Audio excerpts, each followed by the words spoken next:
Hey y'all, welcome to Robin on the Farm. If y'all love Texas Roadhouse rolls like we do, then you've got to learn how to make them. And luckily they are so easy to make using your bread machine dough cycle.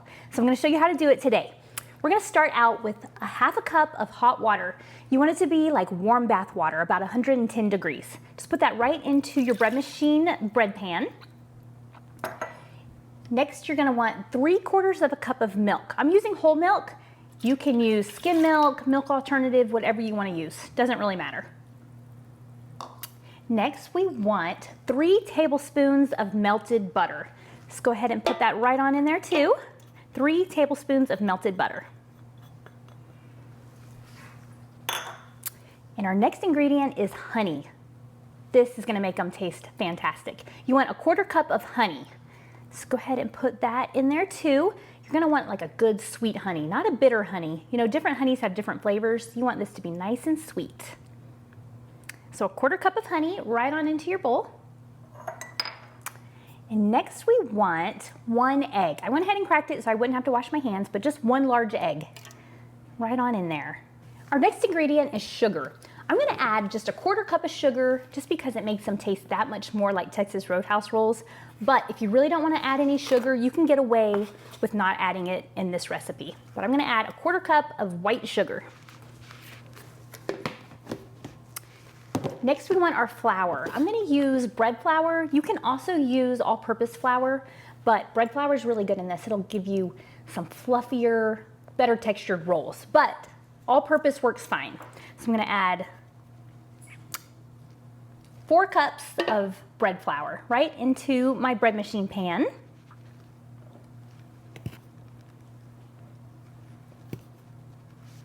Okay, 4 cups. Next ingredient is salt. I'm going to use this fancy fine sea salt, but you can use regular old white table salt if you want. But you want 1½ teaspoons.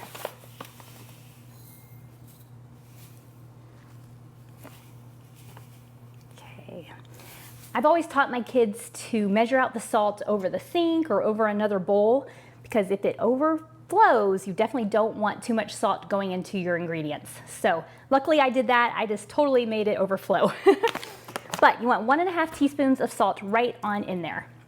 And our very last ingredient, see, these are so easy to make. Our last ingredient is our active dry yeast. You can also use rapid rise or instant yeast if you want to, but you're going to want 2½ teaspoons of yeast.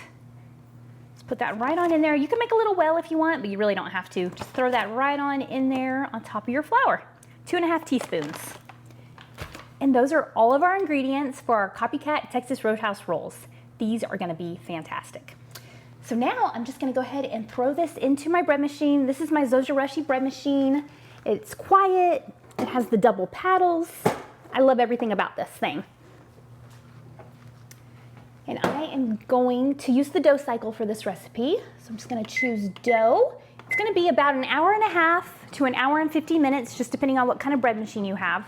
Mine's going to take about 1.5 hours, and I'm going to let this mix it up, knead it, let it rise, and then at the end of 1.5 hours, I'm going to shape them into rolls. But in just a couple minutes, I'm going to check on my ball of dough and make sure that it looks right. I'll show you what it should look like in just a couple minutes. The dough cycle has been going just for a couple minutes, and I just want to check on my ball of dough. As long as you check on your ball of dough, make sure it's not too wet or too dry, then your bread or rolls or whatever you're making in the bread machine are going to turn out great. So this is looking pretty good. Let me see. It's a little bit tacky, a little bit sticky. So you know what? I'm going to add just a little bit of flour, maybe a tablespoon more of flour.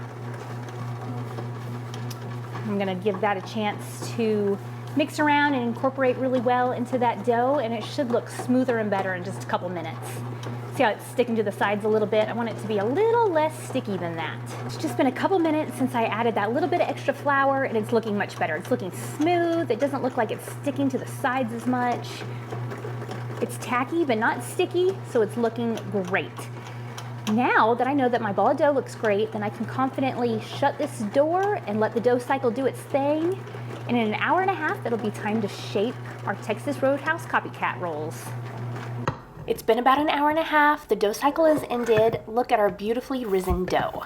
It is time to punch it down. I hate doing this part, but just punch it down, punch it down, punch it down, and then turn it out from the bread pan. This dough is really nice. It's really easy to work with. It's kind of a thick dough. It's not too sticky. It's great. Now it's time to press out our dough. I like to press out this dough into a nice rectangle. These Texas Roadhouse rolls are very, very rustic looking. We're not going to shape them into traditional round rolls. Instead, we're going to just cut them. You can use a pizza slicer, you can use a bench scraper, you can even use just a big knife. And I'm going to cut this dough into 12 rolls. Those are kind of big rolls. We like big rolls, but you can definitely cut them smaller if you'd like. The thing with the Texas Roadhouse rolls is that they are very, very rustic. They're all different sizes, all different shapes. Some are big and puffy, some are flat, some are triangles, some are rectangles. They are not uniform at all. So this is not the time to be a perfectionist. You just want a bunch of cut rolls, all different sizes and shapes, and that just adds to them. Now that I have my Texas Roadhouse rolls cut, I'm going to put them on my 10 by 15 cast iron baking sheet. You can see it's nice and shiny. I've oiled it up really well. Cast iron baking sheet just heats so evenly. It bakes things so well. I like them way better than just traditional cookie sheets. Now that the rolls are all on this baking sheet, I'm just going to cover them with some plastic wrap, and I'm going to let them rise for about 20 to 30 minutes on the counter. These rolls rose for about 20 minutes, and they are looking great. Notice how they're all crazy shapes. That's exactly how I want them. I just preheated my oven to 350 degrees. Now I'm going to put these in there and let them bake for about 18 to 20 minutes. I let these bake for 20 minutes and they are looking so good. Now, once you get them out, go ahead and rub a pat of butter all over them so it gives them that really pretty shine. I'll make them nice and soft too. Okay, y'all, our Copycat Texas Roadhouse rolls are fresh from the oven. They look fantastic. And I wish that you could smell them because they smell exactly like the Texas Roadhouse rolls. Okay, I'm gonna put these down. I'm gonna put these aside and let them cool just for a little bit. And I'm gonna move over here and make the Copycat Texas Roadhouse butter. This butter is like a honey cinnamon butter. It is fantastic. It's really easy to make. All you need is a stick of butter or half a cup of butter. I'm gonna go ahead and cream this butter just for a minute and then add our other ingredients. You want this butter to be room temperature when you get started with it. Okay, next is our powdered sugar. You want a 1/4 cup of powdered sugar. Okay, just put that right on in your bowl. And next we want 2 tablespoons of honey. I went ahead and measured it out. 2 tablespoons of nice sweet honey. Just put that right on in there. This is gonna give this butter such good, fantastic flavor. And our next ingredient is cinnamon. You want 1 teaspoon of cinnamon. This butter is so good on cornbread, on sweet potatoes, on anything. It is fantastic. You're definitely gonna wanna make it, even if you don't make these rolls, make the butter because it is good on all of your breads. Okay, now I'm just gonna take a second and cream all of these ingredients together. And that's all it takes to make this Copycat Texas Roadhouse butter. Oh my goodness, it smells so good. Okay, so here's our butter. It doesn't look too pretty, but it sure smells good and it's gonna taste fantastic. So I'm gonna grab a roll. Now remember, the Texas Roadhouse rolls are all different sizes, different shapes. It just adds to the rustic atmosphere there.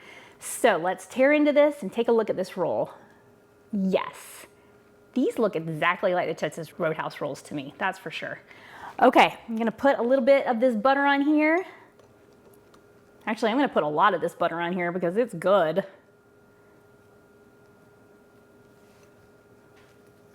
Okay.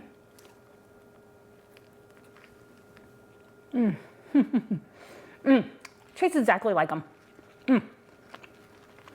This tastes exactly like the Texas Roadhouse rolls and the Texas Roadhouse butter. These are great. You've got to try them. This will keep you from going to Texas Roadhouse and spending a ton of money on their food, because we all know that when you want Texas Roadhouse, what you really want are these rolls. So thank you for being here with me on Robin on the Farm. I will leave a printable recipe down in the description. You can click on it, you can print it, you can share it. I would totally appreciate it if you'll share this with your friends and your family. Thanks for being here with me on Robin on the Farm. I'll see you next time.